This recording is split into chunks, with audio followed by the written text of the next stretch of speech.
হল বহু ৰাতি আৰু মই ভাত পানী খাই ব্লগ বনাইছোঁ আৰু মই আজি আপোনালোকক দেখুৱাম মোৰ ওচৰত পঢ়াৰ মাজত কি আছে।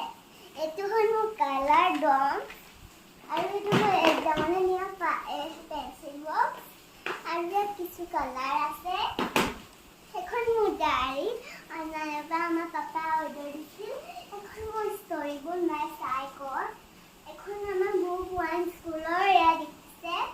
এখন মই কি কালাৰ কৰোঁ এক্সামৰ যেতিয়া আৰ্টৰ এক্সাম আহে। এইবিলাক ককচিট চাব ৰ'ব, ঢেৰ আছে। এইবিলাক ককচিট দেখিলে এইবিলাক বুক আছে আৰু এখন মোৰ বহি আছে আৰু বুকটো উঠন আছে আৰু বস্তু দেখুৱাম ৰ'ব। এইটো থৈ লওঁ আগতে আমি এইটো ইয়াত মানে কি বস্তু আছে দেখুৱাম।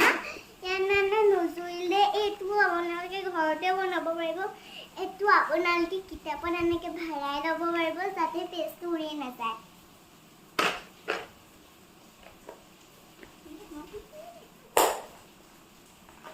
এতিয়া মই দেখুৱাম মই সদায় খেলি থকা বস্তু এটা।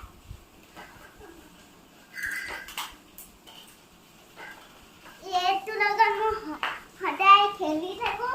এইটো মোৰ খেলনা আৰু মোৰ ফেভৰেট ফোন এইখন গেম চোৱা চাব। এইখন চাওক কেনেকুৱা লাগিছে কমেণ্টত জনাব। আৰু বস্তু এটা দেখুৱাম মোৰ ক্ৰাফ্টৰ বস্তু চাব। ৰ'ব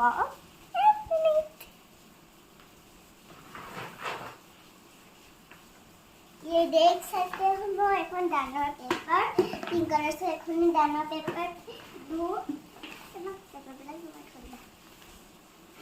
এটো বল ক্ৰাফ্টৰ কিবা আনবান বস্তু আছে। এটো নাম ক্ৰাফ্টৰ লব পেন্সিল ভৰাই আছে কিবা লাগি যাব আৰু এটা বন্ধা পিংক কালাৰ এটা আৰু এইটো আঠা এটা আছে সব আপোনালোকৰ সুধিয়ে থাকিব মোৰ কমেণ্টত এইটো কি বস্তু চাই দেখিছেনে।